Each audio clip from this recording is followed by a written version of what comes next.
Hi friends, host Eric here, talking with famous people, and I'm gonna respond to this guy's video. His name's Bret Weinstein. This is the second time I've encountered one of his videos. First time Kaizo linked to it in the TwFP closed group, which you're welcome to be a part of course. Just gotta say, let me be in this group, and we'll let you be in this group.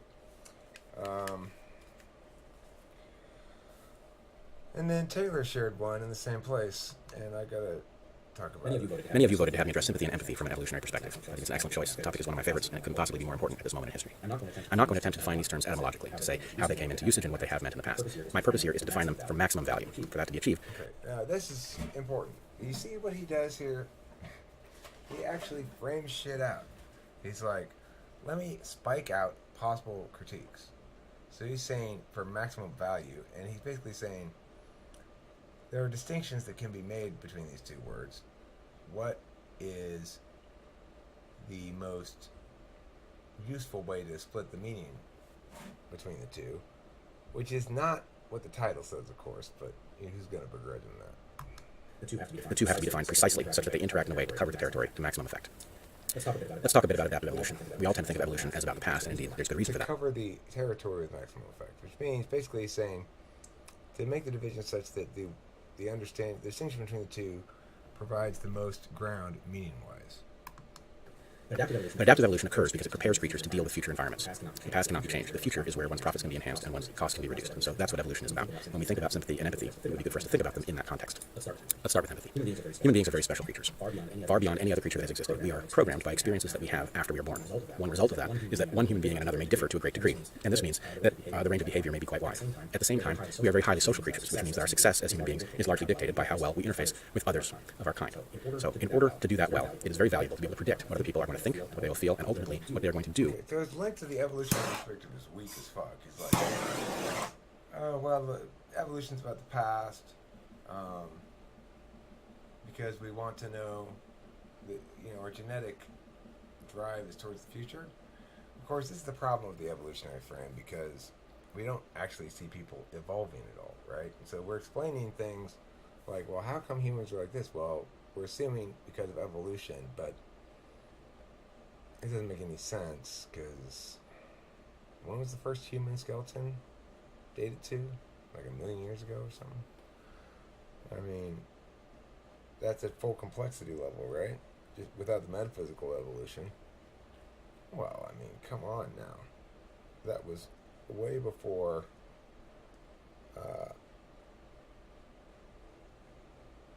it was just, it's like, if that's full complexity 1,000,000 years ago, then there's no way you can get from bacteria or something in 1,000 of those, since we haven't changed at all in that period of time, meaningfully, very, very little. There's no way we can have gone from bacteria to that in 1,000 periods of equivalence. That's 1,000,000,000 years. Okay, well, there's 4 billion there. Okay, in 4,000 equivalencies. It's not enough, right? If we change almost not at all in 1,000,000 years. So anyway, that's just my critique of evolution. It would require 1,000,000,000,000 years. In response to changes in their circumstances. Empathy is a very special evolved tool that we use to figure out what other people are going to do in response to changes in their circumstance. So if I'm to talk about empathizing with you, in order to empathize with you, I run the data of your circumstance through my mind to see how I would feel if I was in your shoes. If our minds are similar because we've had similar developmental histories, then I may be very effective at this. If our minds are very different because we've had very different developmental trajectories, then I may have nothing more than a crude sketch. It's still probably better than nothing, but it's not going to be nearly as good as if you and I have shared a great deal of history. The value of my empathy with you, however, does not depend on whether or not we are on the same team. It's important to understand one's enemies if one is to defeat them, just as it is important to understand one's allies if one is to aid them. Empathy does not pay any heed to whether or not the person that you are empathizing with is your enemy or your ally. Now, I've spoken so far as if I would say that neither does sympathy. So it is nice to ideally maximize the utility distinction when coming up with randomly assigned definitions or whatever, but that we still have to keep in mind that it ought to be at least consistent with how the word's normally used, and additionally that God damn it, no, not this. Yeah.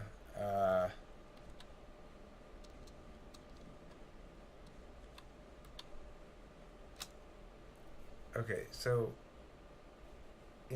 he's saying, well, sympathy is being aligned with them, empathy is not. But realistically, first of all, the amount of sympathy one feels, there's a connotation of involuntary to it. That something sympathetic is somewhat at least involuntary. So it's used in physics and somewhat in biology as well to mean um, a a similar response of a nearby thing to the thing that's doing the thing. So, for example, there's sympathetic finger movement. When you move this finger, some of these other fingers start to move a little bit. They mirror the. I'm not showing you me. They mirror the high kestrel. They mirror the. Like if I move this finger, you see the fourth finger moves a little bit too. It's unavoidable. And so in shooting, for example, and in typing, they talk about sympathetic finger movements. It's an involuntary reaction to the experience or manifestation, the instantiation that another thing is doing, another agent of some sort, not necessarily a living agent, could be like lava or whatever.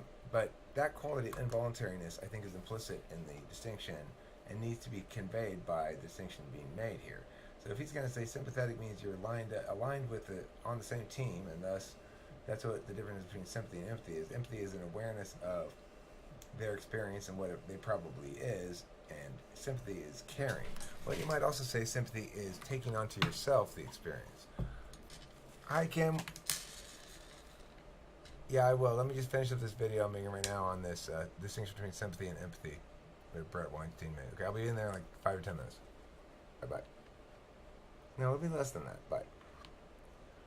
Okay, so let's listen to some more to what he has to say. Empathy is a general capacity that two people have something like a coefficient that dictates how well they can empathize with each other. In general, that's probably true. There are certainly going to be places, though, where two people can empathize to a great degree, but then fail in some particular zone. For example, I grew up in Los Angeles in the 1970s and 80s. If I meet somebody else who grew up under similar circumstances in the same place, I may have a lot of insight into how they're going to see the world. But if that person is female, there may be some set of circumstances or events that I understand less well because they don't mirror my own experience. The same can be said for generational differences. If I meet another biologist, I may understand a lot about how they see the world, but if that biologist is a baby boomer, then they grew up in boom times and I did not, and that may affect the way we understand each other.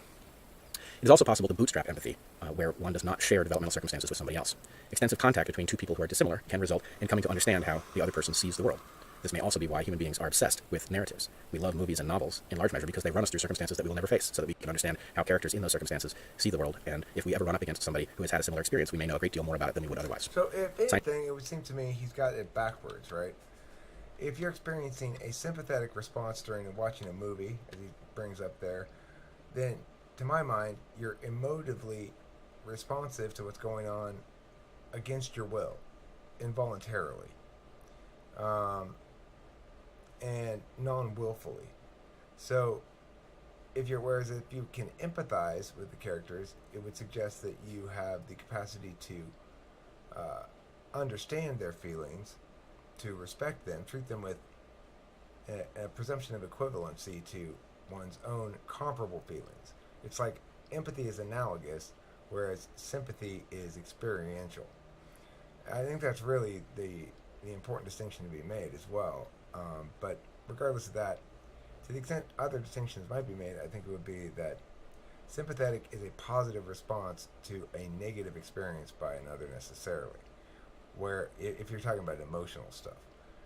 Whereas empathetic is not necessarily about negative stuff. It can be about anything functionally that it can be about anything that is an emotional response. So if somebody's feeling very enthusiastic because they just won a prize or something, you might feel enthusiastic along with them. That would be sympathetic. To understand what they're feeling, you can understand why they're feeling that way, and if, like, let's say it's one of your friends and you go out to dinner with them shortly after they win the big prize, and they're just bursting with talking about it and bubbly and just overwhelmed with excitement and just happiness or whatever. Well, you can empathize because you remember sometime when you won a prize, maybe, or just because you can empathize because you understand how good that must feel, having had not equivalent but other things that make you feel good. So even if you haven't experienced the equivalent situation, you've experienced emotions that you have deemed equivalent, well, you're still able to empathize. So the real distinction then is I think to be found in the willfulness of it. His evolutionary explanation, he spent almost zero time on it. The link to that is just, oh well, the evolution is about the past and the future, so this is an evolutionary explanation. Scientific study can also reveal such things. Behavioral scientists in the last several decades have come to understand that, contrary to most of our expectation, human beings often value a particular opportunity not in absolute terms, how good is the opportunity, but in relative terms, how good is that opportunity relative to what other people have. Knowing that allows us to correct for one of our expectations. Okay. All right, so now, it is true that what he just said allows us to correct for our expectations, but it doesn't make it an evolutionary explanation. It's simply saying, here's how something's useful, therefore it exists because it was useful in that fashion, is not any kind of explanation at all. And he's not really saying that, but the title implies that he's going to give us something more evolutionary-wise than he's actually giving us. now let's talk about sympathy. Sympathy, I will argue, is empathy plus alignment. Now this fits the etymology. Sympathy, same pathos. And what this means is that if I empathize with somebody so that I know the way in which they're likely to view a particular circumstance, and I also am in alignment with them, that is to say they're on my team, then my emotional experience at their plight is liable to be parallel to their emotional experience. Okay, so this, I think, is what happens when you don't begin with a fundamental distinction between experience and symbolic representation of experience. We exist concurrently in two planes, the physical and the metaphysical, and his failure to distinguish initially between those two planes has allowed him to misunderstand and misdefine these two words. So when he says that sympathy, same pathos, okay, well, there's two different meanings of same, basically. Are we talking about a symbolic equivalency, or are we talking about an experiential equivalency? The experiential equivalency is what would be conveyed by something like sympathetic finger movement, right? It's mirroring the experience, whereas empathy is about the symbolic representation, able to make the link between my labeled nodes of personal experiences and understandings about the world that I've collected. It's consistent with something in there that allows me to afford them legitimacy or justify for them on their behalf the emotional expression that they have. All right, let's finish this up real quick, then I gotta go inside. So, it makes intuitive sense. If I'm watching a film of an enemy of mine and they are struggling to answer questions from a hostile member of the press, well, then I can appreciate that they are feeling terror and maybe embarrassment. But my emotional experience of watching them suffer through these things may be one of relief or even pleasure. The German term Schadenfreude comes to mind, meaning pleasure that one takes at somebody else's misfortune. Now, if I'm watching a friend of mine face the same circumstance, well, then I'm liable to feel their terror and embarrassment right along with them. That would be sympathy. Now, some final thoughts. Many things involve important kinds of empathy. You see how his definition accounts for, or attempts to account for, the reality that he's somehow aware of but hasn't gotten labeled out and fit into his metaframe well enough. So he's like, okay, well, so as a consequence, if somebody I don't like is being peppered with questions, I'll feel sympathy. If somebody I do like is being peppered with questions, I'll feel empathy. Well, no, because if somebody I don't like is being peppered with questions, I'm going to feel empathy. I'm going to feel sympathy. And if we don't distinguish between, first of all, the sympathy is just for sad emotions or just for sad stuff, then I will feel sympathy in a literal sense, a sympathetic emotion with the person asking the questions, a feeling of gotcha. And that's the sympathetic emotion I'm going to feel. If I'm on the guy's team, then I'm going to feel a sympathetic emotion with him, right? That I'm mad now at the guy asking the questions. I feel sympathy in either context. It's just a matter of whom I'm identifying with. So if I don't like him, I'm not going to identify with him in his suffering. I'm going to identify with the gotcha glee of the questioner. So that's why that's not an adequate definitional distinction to be made. The proper definitional distinction to be made is that sympathetic implies a lack of willfulness, and that when used with emotions, it's directed towards negative shit only. You can't be sympathetic for, oh, I'm so sympathetic for your huge victory. That wouldn't make any sense, right? So we know that it has a limiter in that kind of capacity. When you mean, I feel sorry for your bad experience, when you say the word sympathy, then we know that it's just for bad experience. But we also know that it's used in other ways as well. So it's used in biology to talk about sympathetic finger movement, sympathetic nervous system, parasympathetic nervous system.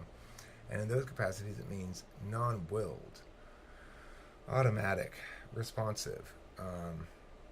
So, and then I think the most clinical definition of it, as I understand it, it's mirroring of experience. Now, empathy is successfully incorporating into your abstract frameworks an equivalency. And so I think that's really the best distinction to be made. It's the most meaningful. It wins the round under his framework. I mean, okay, so having said all this, it does win the round under his framework, and I am right. But that's not the point of this video, actually. The point of this video is I respect this guy. I respect the fact that he laid out framework initially. He's sloppy, he's lazy. He didn't expect somebody to come around and actually bring the full weight and force of attentional rigor to the matter. But here I am. Anyway, I want to talk to him because I respect him, not because I want to bash him or anything. Just because he was sloppy here. I've been sloppy lots of times. I suspect he's an INTP. He might be an INFP. He's got an INFP kind of moistness to his eyes, but I need to watch more of his shit. So anyway, Bret Weinstein, you hereby stand corrected, and I'd like to interview you. I'm curious about you. You're a curious fellow. Thanks for watching. Don't forget to eat plenty of cheese.